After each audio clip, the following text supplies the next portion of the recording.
গতকাল ডোনাল্ড ট্রাম্পকে নিয়ে আলোচনা ছিল, আবারও ডোনাল্ড ট্রাম্পকে নিয়ে নতুন আলোচনা শুরু হয়েছে। ডোনাল্ড ট্রাম্প এবং বাংলাদেশ ইস্যুতে বারবার এই আলোচনা বাংলাদেশের জন্য ভালো কিছুর বার্তা দিচ্ছে নাকি কোনো ব্যক্তি বিশেষের জন্য ভালো বার্তা দিচ্ছে, সেটা দর্শক আপনারা বিচার করবেন। সেই ডোনাল্ড ট্রাম্পের আইডি থেকে আবারও পোস্ট করা হয়েছে এবং সেটা বাংলাদেশ ইস্যুতে, বাংলাদেশ শেখ হাসিনা ডক্টর মোহাম্মদ ইউনূস ইস্যুতে আবারও পোস্ট করা হয়েছে এবং ভোটিং পোল ছাড়া হয়েছে। সেই আলোচনাই করবো এই ভিডিওতে। ডোনাল্ড ট্রাম্প তার একটি ভেরিফাইড পেজে আজকে বাংলাদেশ আওয়ামী লীগের সভাপতি শেখ হাসিনা এবং ডক্টর মোহাম্মদ ইউনূসকে নিয়ে পরপর দুটো পোস্ট করা হয়েছে। সেই পোস্টে প্রথমেই যেটা লেখা হয়েছে, প্রথম পোস্টে যেটা লেখা হয়েছে সেটা হচ্ছে যে, if Trump give you a option to choose between Sheikh Hasina and Yunus for Bangladesh PM, whom would you choose?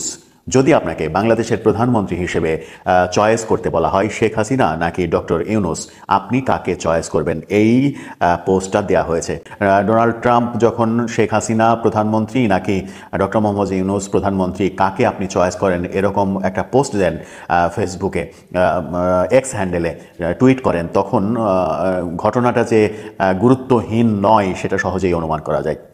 এরপর আজকে আবার সেকেন্ড পোস্ট করা হয়েছে, যেখানে বলা হয়েছে let's vote for Bangladesh PM.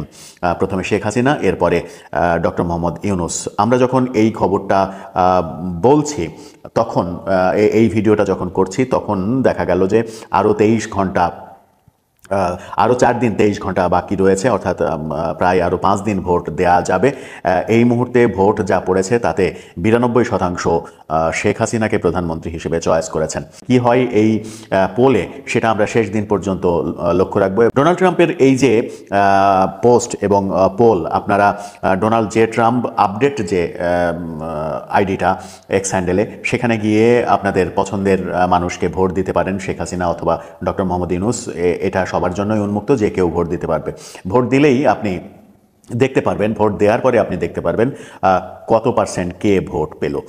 এই যখন অবস্থা, ডোনাল্ড ট্রাম্প যখন 24 ঘন্টারও কম সময়ের মধ্যে শেখ হাসিনাকে নিয়ে এবং ডক্টর মোহাম্মদ ইউনূসকে নিয়ে দুটো পোস্ট করেন এক্স হ্যান্ডেলে, তখন বাংলাদেশকে নিয়ে যে ডোনাল্ড ট্রাম্প প্রশাসন, তার টিম বাংলাদেশকে নিয়ে গুরুত্ব সহকারে ভাবছে, সেটা স্পষ্ট করে বলা যায়।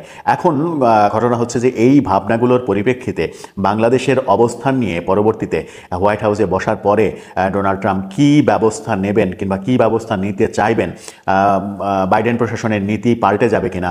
বাইডেন প্রশাসন যেমন ডক্টর মোহাম্মদ ইউনূসকে সমর্থন জানিয়েছেন, জাতিসংঘের বৈঠকে ডক্টর ইউনূস গিয়ে সেখানে নজিরবিহীনভাবে বাইডেন তাকে সঙ্গ দিয়েছেন, মিটিং করেছেন, আধা ঘন্টার বেশি মিটিং। এই যে আন্তরিকতা, সখ্যতা, তার বাইরে এসে তিক্ততার সম্পর্ক তৈরি হবে কিনা, যাতে করে ডক্টর ইউনূসের সরকার বিপাকে পড়বে কিনা, সেই আলোচনা শুরু হয়েছে। দর্শক, আপনার কি মনে হয় ডোনাল্ড ট্রাম্পের এই যে একের পর এক কর্মকাণ্ড, এতে কি প্রমাণ হয় যে ডোনাল্ড ট্রাম্প ডক্টর মোহাম্মদ ইউনূসের উপরে ক্ষেপে আছেন, শেখ হাসিনার পক্ষে তিনি অবস্থান নিচ্ছেন, নাকি এটা জাস্ট একটা ফানের মতো তিনি করে চলেছেন? আদতে আমেরিকার যে পররাষ্ট্রনীতি, সেই নীতির কোনো কিছুই চেঞ্জ হবার নয়।